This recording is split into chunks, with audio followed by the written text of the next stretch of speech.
నామములో దేవుని నమ్మును బిడ్డల్ని సన్నిధిలో నేను నమ్మకం ముందు దేవుని బిడ్డ సన్నిధిలో వచ్చి నేను ఒప్పుకొని నేను ప్రార్థిస్తున్నాను.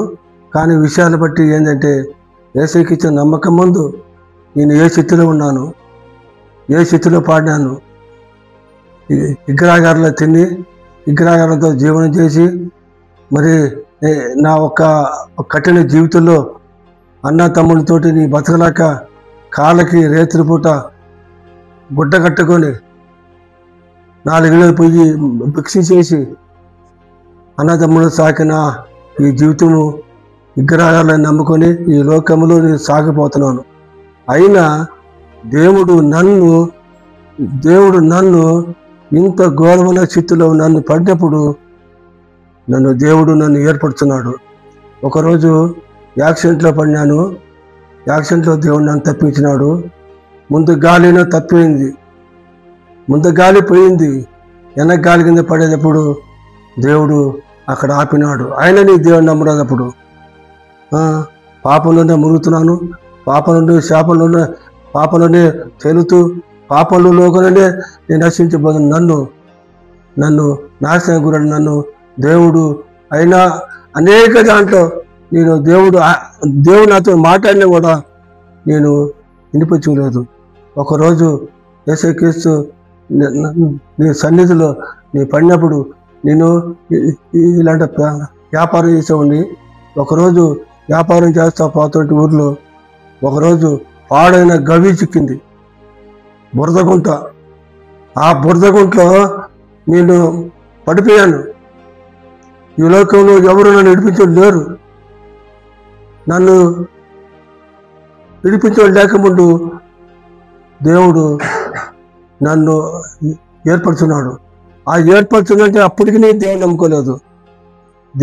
ఏ దేవుడు కాపాడినాడు, ఏ దేవుడు ఇప్పుడు చెప్పి ఇలాగే నేను పట్టుదల తిరుగుతూ అడ్డమైన గడ్డి తింటూ అడ్డ మాట్లాడుతూ తిరుగుతాడు. నన్ను యేసుక్రీస్తు ఒకరోజు ఆయన పట్టుకొని ఒక తీర్మానం తీసుకున్నాడు. నేనే మార్గం జీవన్ని దేవుడు సత్యమైన మార్గం అవి చూపించినాడు. ఎరిగినాం. తర్వాత అయినా కూడా చేపెట్టి నా జీవితాన్ని అలాగే నేను కొనసాగిపోతూ ఉన్నాను. దేవుడు అనేది దర్శనం లేదు, దేవుడు మాటలు లేవు. పాపంలో మునిగిపోతున్నాను, పాపంలోనే నశించిపోతున్నారు. వ్యభిచారానికి, కామద్వంకరాంగానికి, దొంగతనానికి అనేక దాంట్లో దేవా నేను నశించిపోయి నన్ను అయితే యేసుక్రీస్తు ఒకరోజు రైలు కింద పడాలని చెప్పి నేను తీర్మానం చేస్తున్నాను. ఓ సర్వలో నా భార్య గురించి నేను కొట్లాడి రైలు కింద పడాలని చెప్పి తీర్మానం చేస్తున్నా. అయితే ఒకరోజు యేసుక్రీస్తు ఆయన అక్కడికి వచ్చి ఆయన నన్ను ఆయనతో మాట్లాడినాడు. ఒక చెట్టు ఉంది, చుట్టుపక్కల ప్రాంతాల చెట్టు. ఆ చెట్టు దాంట్లో ఆ రోజు రాత్రి 9 గంటలు 9:30 అవుతుంది. అప్పుడు ఆ చెట్టు సాట్లోనే ఒక వెలుగు కనబడింది. ఆ ఎలుగు ఆ చుట్టుపక్కల ఆ ఎలుగు కనబడితే సూర్యుల కంటే ఎక్కువగా దేవుడు ఎలుగు చిక్కింది. అప్పుడు నేనన్నాను, ప్రభువా నాకు చదివి రాదు. దాంట్లో బైబిల్ పెట్టినాడు. అప్పుడు నేను చెప్పినాను, ప్రభువా నాకు బైబిల్ చదివి రాదు, అదేందో నువ్వే చూపించన్నా. అప్పుడు ఆయన ఏం చెప్పినాడంటే బైబిల్ తీసి ఒకటే మాట అన్నాడు, నేను ఇచ్చే మరణము నిత్య రాజ్యానికి, నువ్వు ఇచ్చే మరణము, నువ్వు తీసిన మరణము నిత్య నరకానికి. ఏది కావాలో నువ్వు ఏర్పరచు అన్నాడు. అప్పుడు తర్వాత నేను యేసయ్య చేశా. యేసయ్యా నువ్వు నిజమైన దేవుడు, నువ్వు దర్శించిన దేవుడు, నన్ను నరకలు పడటానికి ఇష్టం లేక నన్ను ఏర్పరిచిన ప్రభువా నువ్వు నిజమైన దేవుడు అని ఆ పక్క వచ్చి ఆ రైలు పట్టాల పక్కనే దేవుడికి ఆరాధించి స్తుతించి పోయి ఇంటికి పడుకున్నా. అప్పుడు మండిపోయింది రైలు. అప్పుడు ఆయన తప్పించాడు దేవుడు. ఓ రోజు మళ్ళీ అదే దేశంలోనే అదే పట్టణంలోనే నేను వ్యాపారం చేసుకుంటూ పోతుంటే ఇద్దరు మనుషులు వచ్చి బైక్ తోటి నన్ను గుద్దినారు.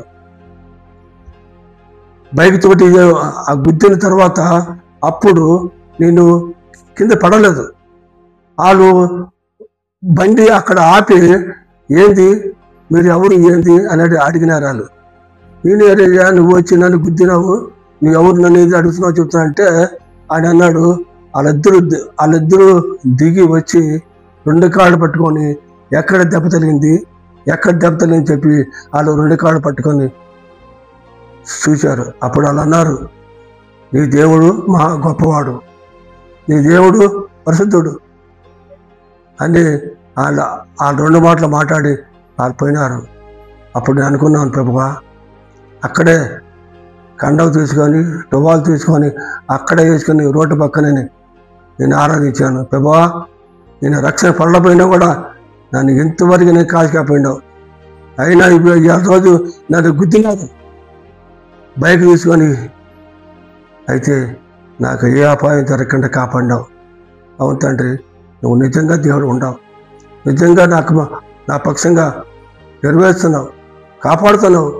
దేవా నీ కొందాలయ్యా, నీ ప్రేమ ఎంత వర్ణించలేము దేవా తండ్రి, అలాంటి ప్రేమ నాకు ఇచ్చినవాడిని నమ్ముతున్నా తండ్రి అని ఆయన్ని ఆరాధించి అట్లా పోయినాను. అట్లాంటి స్థితిలో మళ్ళీ ఒకసారి నేను నా కుమారుడు నేను వ్యాపారం పోయి వస్తుంటే నా కుమారుడు బైక్లో గుద్దాడు. బైక్లో గుద్ది ఆయన పడిపోయినాడు. ఆయన పడిపోయిన తర్వాత నేను అదే నా కుమారుడు చచ్చిపోయాడు కదా అనుకున్నా. ఆ మనిషి ఇంతలా ఉంటాడు, ఆ బండి పోయి ఆ బండిపై నుంచి 2 కాళ్ళు దాటిపోయింది, పైన కాళ్ళు ఇరిగి చచ్చిపోయాడు అనుకున్నా నా కొడుకు. దేవుడు అక్కడే కొద్ది అద్భుతకార్యం చేశాడు. అక్కడే నిలబడి జనాలందరూ వచ్చారు, డబ్బులు అడుగు కొట్లాడు అట్లా ఇట్లా అనేది. నేను అన్నాను, డబ్బులు నాకు శాశ్వతం కాదు, నా దేవుడు నా కుమారుడు బతికించాడు చాలు అని ఆయన పంపించి ఆ పక్కన రోడ్డు పక్కననే టువాలు వేసుకొని అక్కడ ప్రార్థించి ఆరాధించి మళ్ళీ పోయినాను. అప్పుడు దేవుడు ఒక స్వరమును విన్నాను, నేను నీకు కళ్ళద్దాల కంటే నీకు తోడే ఉంటాను, నీ కళ్ళద్దాల కంటే తోడే ఉంటాను, నీ చష్మా కంటేనే ఈ కాలాల కంటేనే నీకు తోడే ఉంటాను అని చెప్పిన దేవుడు. అవును తండ్రి, నువ్వు నా పక్షంగా ఎంత మేలు చేసావు అని అక్కడ ఆరాధించి మళ్ళీ ఇంటికి పోయినావు. ఇంటికి పోయిన తర్వాత అక్కడే జరిగిందంటే రాత్రి 2 గంటలప్పుడు దేవుడు వచ్చి నన్ను కొడతా ఉంటాడు. నేను నీ కుమారుని చచ్చిపోయేవాడిని బతికేసిని నువ్వు నాకేమిచ్చినావయ్యా అని అడిగినారు. నాకు నిద్ర లేదు, ఏం చేయాలి బాబా, నీకు ప్రార్థించాను, స్తుతించాను, ఆరాధించాను, ఇంకేం చేయాలి ప్రభా అని నేను అడుగుతుంటే సమాధానం కాట్లా. అప్పుడు ఆయన నాకు తలంపుల ద్వారాగా ఇంట్లో ఉన్న బట్టలు తీసుకొని కోనేరు పోయాను. ఆ కోనేరులో నీళ్ళు పోసుకుంటున్నాను. నీళ్ళు పోసుకొని ఆ రాత్రి 2 గంటలప్పుడు నీళ్ళు పోసుకొని అక్కడ ఆ కొండ మీద పోయి దేవుణ్ణి ఆరాధించాను. ఆరాధిస్తూ ఉంటే పరలోకం నుంచి 2 దూతలు వచ్చారు. ఇది సత్యము నమ్మండి, 2 దూతలు వచ్చారు. 2 దూతలు వచ్చి నా చెయ్యి పట్టుకొని పైకి తీసుకుని పోయారు. పైకి తీసుకుపోతా ఉంటే లాస్ట్కి అక్కడ నాకేం కనపడిందంటే చంద్రమండలం కనపడింది. దేవుడు ఉండ ఆ ఒక్క చంద్రుళ్ళు నక్షత్రాలు అన్నీ కనపడి, కానీ దేవుడు కనపడలా. దేవుడు ఉండేది మూడవ దాంట్లో ఉండేది. కానీ అంత దూరం పోయాను, తెల్లారిపోయింది, కోడి కూసింది, కింద చూస్తే అంతా భూమి ఉంది, రాళ్ళు అంతా రాదు. అప్పుడు నేను అనుకున్నాను 4 గంటలు 5 గంటలు అయింది, రాళ్ళుండి ప్రభా నా ప్రార్థన నా ఆరాధన అంతవరకు చేరింది. ప్రభా నేనేమిచ్చి నీకు రుణం తీసుకుని ప్రభా తండ్రి, అవునైనా తండ్రి, నాకు నిజమైన దేవుడు ఒక దర్శనం నాకు ఇచ్చిన ప్రభా అని దేవుణ్ణి ఆరాధించి స్తుతించి నేను కనపరుస్తున్నాను. అయితే ఈ ఒక సంవత్సరంలో ఎప్పుడు అంటే 93వ సంవత్సరంలో ఒక్కరోజు నేను ఒక మనిషిని నేను రక్షపడ్డాను. అప్పుడు నేను బాగా చూస్తున్నాను. ఫస్ట్ మనిషిని రక్షపడించి దేవుడి ద్వారాగా ఒక మనిషి నా ఇంట్లో పక్కన ఉంటాడు. ఆయన దెయ్యం పట్టింది. ఆ దెయ్యం పడితే ఆ దెయ్యము ఆయన్ని తీసుకుపోతానంటుంది. నేను ఎన్నోసార్లు చెప్పాను, అయ్యా దేవుని నమ్ముకోయా, దేవుని నమ్ముకోయా, దేవుని నమ్ముకో అంటే ఆయన నమ్ముకోలే. తర్వాత ఆయన నమ్ముకున్న తర్వాత ఆయన విడిచిపెట్టాను. అక్కడే ఉన్నాను. వాళ్ళు ఇంకేమిది ఇంకా వారం 10 రోజులు ఆయన చచ్చిపోతాడు. అప్పుడు వాళ్ళు వచ్చి, అయ్యా మా ఇంటికి వచ్చి ప్రార్థన చేయన్నారు. మా ఇంటికి వచ్చి ప్రార్థన చేయన్నారు. ఎందుకమ్మా అంటే ఆయనకి తినటానికి నోరు లేదు, పడుకున్నాకి నడువులు లేవు, మాట్లాడేకి లేవు, నిలబడడానికి లేదు, తిరిగేటానికి లేదు, కూర్చునే లేదు, ఎప్పుడు పడుకునేది అయింది, ఏమి లేదు.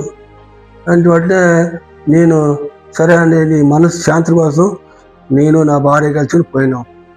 పోతే ఈ పోయిన బట్టి ఆమె లోన్ ఉండేది ఒక పవిత్ర ఆత్మ అనేది వస్తుంది. వాళ్ళకి ఎన్నెన్నో దేవతలు పోయారు. ఆ దేవుడు ఆ దెయ్యాలు భయాలు వెలగొట్ల. మేము పోయిన తర్వాత చూస్తే అపరితాత్మ తూగుతూ ఉంటుంది. మాట్లాడినాం, పోయి ఏం మాట్లాడలా, ప్రార్థన చేసాము, వచ్చేసాం. ప్రార్థన చేసి వచ్చేసి మళ్ళీ సాయంత్రము మళ్ళీ పోయినాం. మళ్ళీ పోతే అక్కడ ఏం చేశారంటే దేవుడు ఒక స్వస్థత కార్యక్రమం నడిపించాడు. చూసినాను, నేను వెళ్తా ఉన్నాను, చూస్తున్నాను. ఆయన నా మనసుకి చాలా బేజారు పెట్టింది. అప్పుడు దేవుడితో మాట్లాడి నమ్ముకొని ఇప్పటికి అక్కడ సంఘము ఏర్పడుతుంది. ఓ దేవుని బిడ్డలారా యేసుక్రీస్తు నమ్ముకోండి.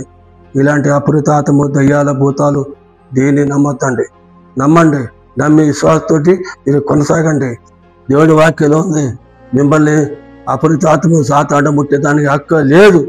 దేవుడి చేతులు పడితే దేవుడే చూసుకుంటాడు అని దేవుడి బిడ్డలారా నమ్మి సాగండి. అయితే ఇంకొకటి, పాపంలో ఉండ మనుషుల్ని రక్షణ తీసుకుంటాడు దేవుడు. ఆయన పాపం నుంచి విడిపిస్తాడు. యేసుక్రీస్తు నిన్న నేడు ఏకృతుంటా దేవుడు. ఆయన పరలోకంలో మమ్మల్ని తీసుకుని పోతాడు. ఆ నరకాన్ని విడిపించి పరలోకంలో దేవుడి బిడ్డలుగా సమకూరుస్తాడు. ఇప్పటికి నా జీవితంలో కూడా నేను దెయ్యాన్ని పట్టున్నాను. ఒకరోజు నేను పండుకుంటే ఆ దెయ్యమే వచ్చి నన్ను జోగొడుతున్నట్లా జోగొడుతుంటే చూశాను. నేను 8 సంవత్సరాలు పండుకుంటే నువ్వు ఒక్కరోజు కూడా నాకు కనపడలేదు. ఇవాళ వచ్చి నువ్వు కనపడుతుంటే ఎవడరా నువ్వు అంటే మాట్లాడలా. గబగబా చెట్టు ఎక్కింది. సరే ఇప్పుడు కాదు, ఇంకొకసారి వస్తా అక్కడికి, అప్పుడు నేను అంత చూస్తానని చెప్పా. పోయినాను, తిరిగినాను, వచ్చాను, అక్కడ పడుకున్నాను, మాట్లాడలా. ఎందుకంటే దేవుడు నా పక్షం ఉన్నాడు. దేవుడు నా పాపాల కొరకే ఆయన కలవశంలో వేలాడాడు, రక్తం కాసినాడు, చనిపోయినాడు, ఆయన 3వ దినాన లేచినాడు. ఒకరోజు కూడా మనం కూడా ఈ లోకము శాశ్వత కాదు. ఈ లోకం కూడా మనం విడిచిపెట్టి దేవుడు రాజ్యం మనం చేరుతాం. నమ్మండి, నమ్మి సాగించండి. యేసుక్రీస్తు నామములో ప్రార్థించిన తండ్రి, ఆమేన్.